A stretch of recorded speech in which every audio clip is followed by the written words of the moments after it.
Bienvenue sur le Mistral Social Club. Aujourd'hui, une nouvelle chronique de Sabine, notre rendez-vous littéraire bimensuel. Bonjour Sabine. Bonjour Antoine. De quel livre allez-vous nous parler cette semaine ? Sur les balcons du ciel, d'une auteure que j'apprécie tout particulièrement, Sophie Henrionnet. Quelle en est l'histoire ? C'est celle d'un adolescent, Vadim. Il est incapable de retourner au collège, il doit faire le deuil de son père. Jour après jour, sous le regard impuissant de ses proches, il s'isole, se cloître. Pour échapper à sa mélancolie, il va se balader sur les toits de son immeuble et va tomber littéralement sur une rencontre qui va le sauver. C'est un roman positif. Avec ce titre, l'auteur quitte la chiclite et le ton humoristique pour nous offrir une bouleversante histoire de solitude. Deux êtres malmenés par la vie et une amitié en guise de résilience.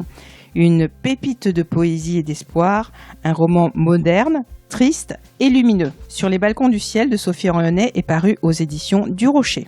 Sabine, vous avez rencontré un auteur cette semaine. Effectivement, j'ai rencontré Clément Perrier. Bonjour Clément. Bonjour Sabine. Si vous pouviez vous présenter en 3 phrases, que diriez-vous ? Alors Clément Perrier, jeune auteur et salonnais d'adoption depuis 6 ans. Vous pourriez nous parler des livres que vous avez déjà écrits ?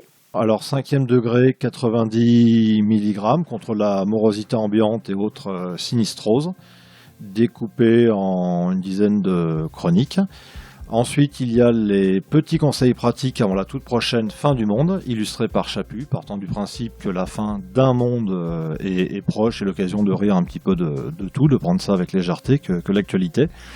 Et puis enfin, Quelqu'un marchait derrière moi, paru aux éditions du Lys Bleu, qui est un roman policier. Votre actualité du moment concerne un écrit, mais ce n'est pas un livre. Vous pourriez nous en dire plus ? Bien sûr, oui, j'ai monté un projet pour l'hôpital du Pays Salonnais, notre hôpital. Un titre, une revisitation de Mistral gagnant de Renaud, dont les paroles et la musique sont de Renaud, intitulé Hôpital gagnant, avec pour accompagnateur guitariste Tanguy Serrette de Rivière et Pierre Maffre. Alors le but est de sortir un disque que nous allons vendre prochainement au bénéfice de l'hôpital donc du Pays Salonnais. Très beau projet, on en écoute un extrait.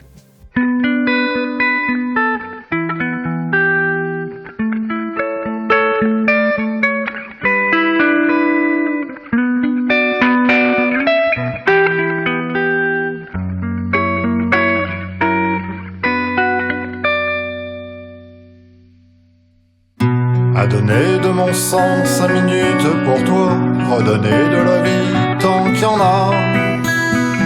Être autant que possible, être utile à un moment, utile, intelligent pour une fois. Pour éviter le pire, respecter les mesures et ne pas ajouter aux blessures. En prenant soin de soi et de toi et de moi, de la planète qui reprend ses droits. Puis t'engueuler un peu si tu fais pas ce qu'il faut, les pauvres malheureux. Les fadins inconscients, les fous qui préfèrent être morts que vivants. Et l'hôpital gagnant.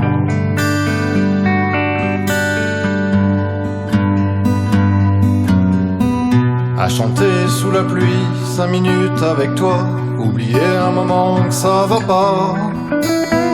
Plus penser au chagrin, essayer d'être heureux, l'hôpital se portera bien mieux. Faire des bulles de savon et tout bien se laver, ainsi que la crasse et nos péchés. Pense à tous les sourires comme à ceux de ta mère, n'oublie pas que nous sommes poussière. Te recentrer surtout en écoutant le vent et le chant des oiseaux qui s'envolent au printemps, et l'hôpital gagnant, et l'hôpital gagnant, et l'hôpital gagnant. Merci beaucoup Clément, on vous souhaite beaucoup de succès.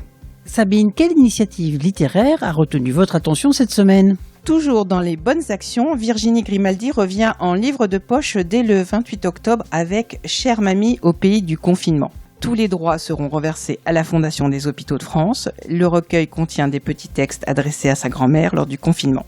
Ce sont des instantanés d'une vie bouleversée par le confinement, des écrits pleins d'humour, de tendresse et d'amour, un projet généreux à ne pas manquer. Sabine, dans l'actualité du moment, qu'avez-vous retenu ? La région Sud, avec le concours de l'Agence régionale du livre, consacre une exposition à Giono à l'occasion du cinquantenaire de sa disparition.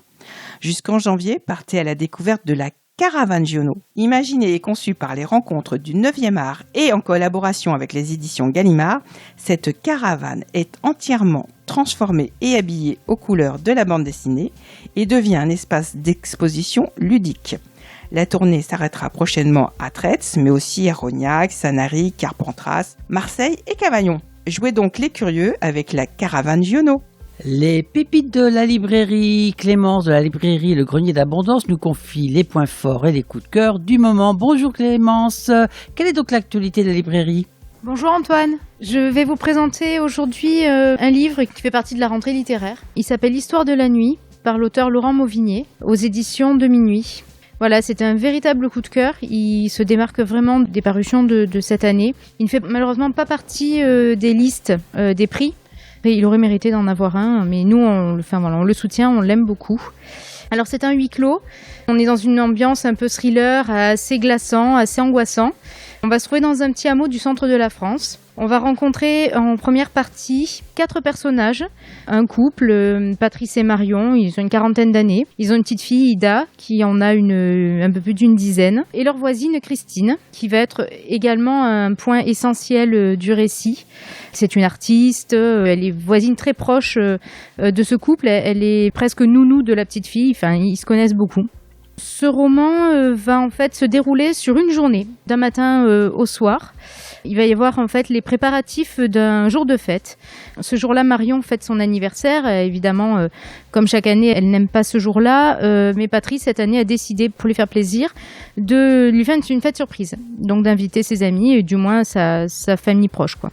Les préparatifs se déroulent, ça c'est toute la matinée, c'est une première grosse partie. La deuxième grosse partie du récit, finalement, c'est au retour, donc le soir de Marion à l'arrivée à la maison, qu'un événement va venir perturber cette soirée.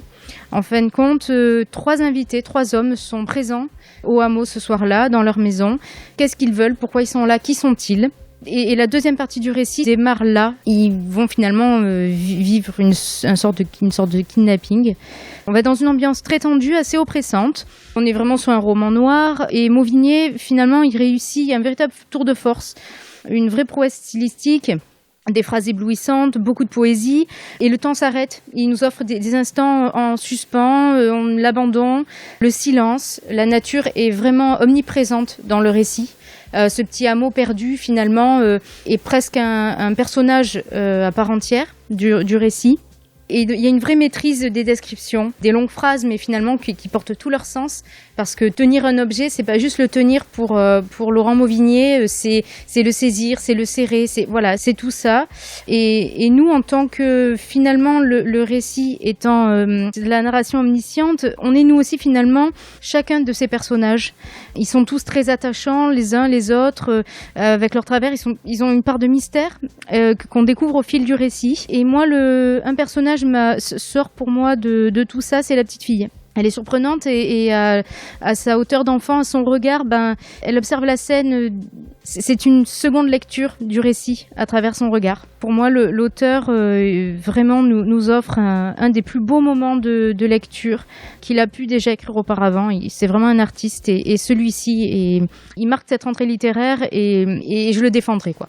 C'est tout pour aujourd'hui. On se retrouve dans 2 semaines pour une nouvelle chronique de Sabine que vous pouvez aussi retrouver sur son blog mabibliothèquebleu.com et sur le réseau Fréquence Mistral. Prenez soin de vous. À très vite sur le Mistral Social Club.